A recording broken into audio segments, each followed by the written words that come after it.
Fred Film Radio, this is Chiara Nicoletti with Angelo Acerbi, and from the 79th Venice International Film Festival, we are honored to be joined by Sciamma, our Fred Award of this year. Thank you so much, Celine, for being with us and for accepting this award. Well, thank you. It's a very generous gift, and I'm really happy to be here.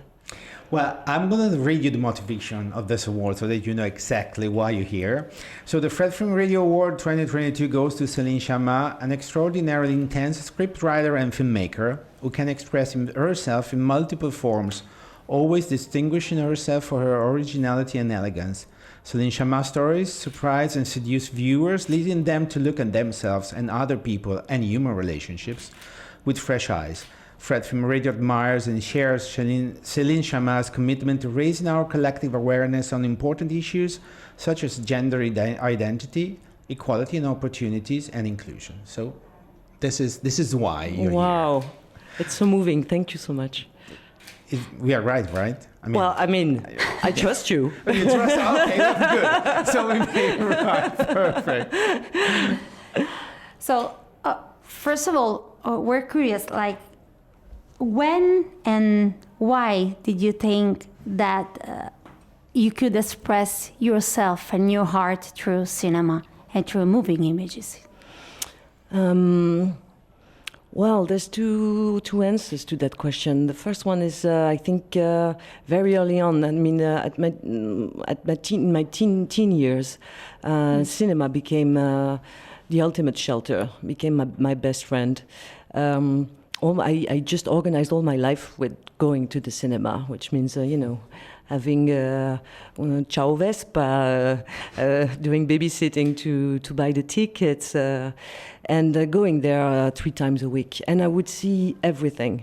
At that time, it wasn't about being critical about films or even studying the language of cinema. It was a place where I felt really, really good. And then I think I chose cinema because also I was given the opportunity to do films. I entered film school and suddenly it became something that could be real. And I just loved the fact that it would allow me to actually be able to experiment all kinds of form of art in a very dilettante mode. Like with cinema, I could touch a little bit, it could be a little bit about literature, it could be about music, it could be about painting. So I was curious about all arts, and cinema seemed like this very vernacular form, that could where I could explore. So it's a passion for cinema, but it's also just a passion for all kinds of art, I must say. That's the beauty of cinema in a way. Huh? Listen, Celine, from tomboy to petite maman, how did your way of making movies evolve? Well, I think all my films are kind of friends with each other, and I mean, people tell me that usually they can feel the film is mine in a way, so it means that they are in the same language. But also I really consider them as prototypes. And each film has its own rules, and I feel like they come from the same place, but I've also changed a lot on my perspective on film. I've been more critical also about the industry. The more I was in this industry, the more production-wise and so writing-wise, I decided to take more risk and also decide to be more subversive. So it's a weird mix of fidelity and also really staying true to the moment. And I think it's an obsession about being always a contemporary, loving the contemporary, I'm not a fetishist filmmaker at all. And I'm obsessed about transformation. I think my films, they talk about transformation. And also I'm obsessed about transforming myself. So, cinema is always an opportunity to talk about, yes, of course, identities and transformation, but it's also a way to transform yourself. So, I don't know if this answer means anything, but I feel both constant and always evolving. And I never know what I'm going to do next also, it's always one film at a time.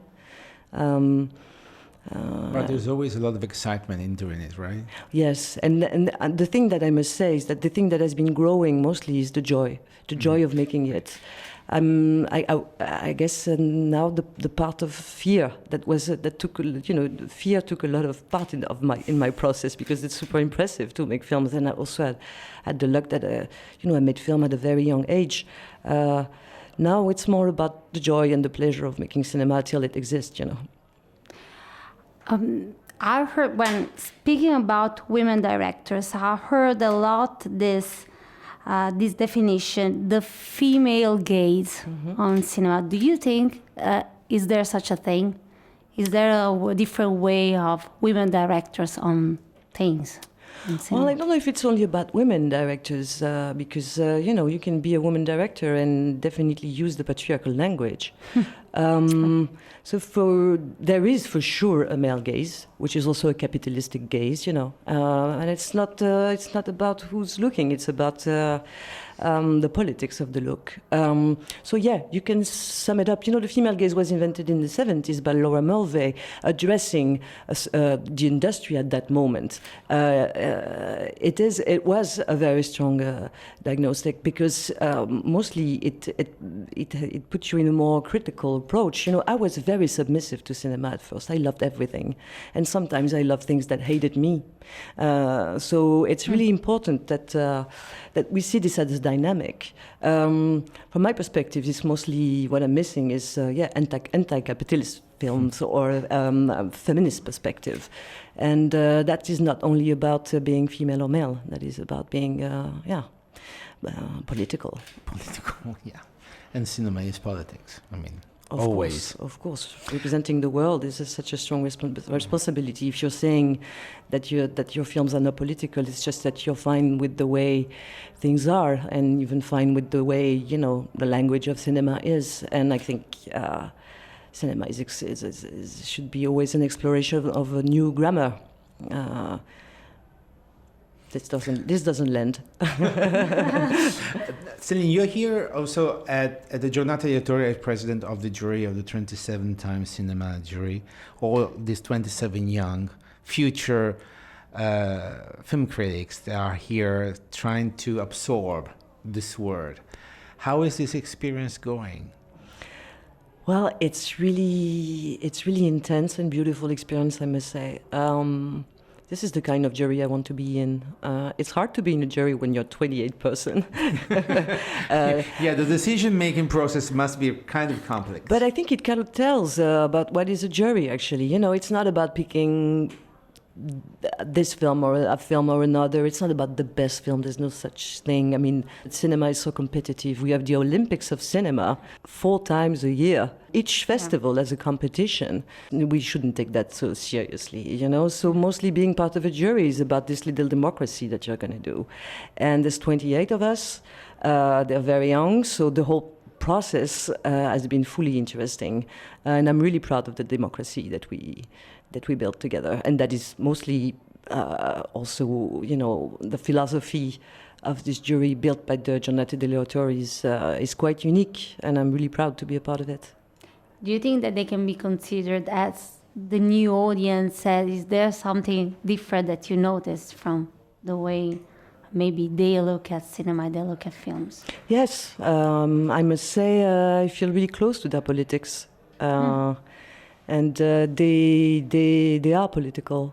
I think also because they start to love cinema at a moment where there's a big crisis of cinema, so they know that it's, they don't take it for granted. It's not. I think they know that it's a struggle, and so I felt really close to the way they looked at film. I consider myself still, I think I study more cinema now than before, and I consider it even more precious than before. So it's glad. I'm really. There's no cynicism. They're not cynical at all. It's really. It's so. Yeah. It's all about passion and yeah. And it was also very fun, I must say. And also, they come from. They all come from a European country, a different European country. And that was also very, very interesting. Well, I think that we asked you all we needed to ask, and you were Yeah, we very could go generous on with like us. that. Yeah, well, yeah, of course we can go for an hour, but you don't have time. And so thanks a lot to Céline Sciamma for having been with us, the recipient of the Fred Film Radio Award 2022 here in Venice, for all the reasons that we just said. So thank you very much. Now we're linked, so we will remind you every time. Yeah, and you will remind of us with this microphone and the plaque. So thanks a lot again. Thank I'm you. Angelo Acerbi with Chiara Nicoletti from the Venice Festival for Fred, the Festival Insider.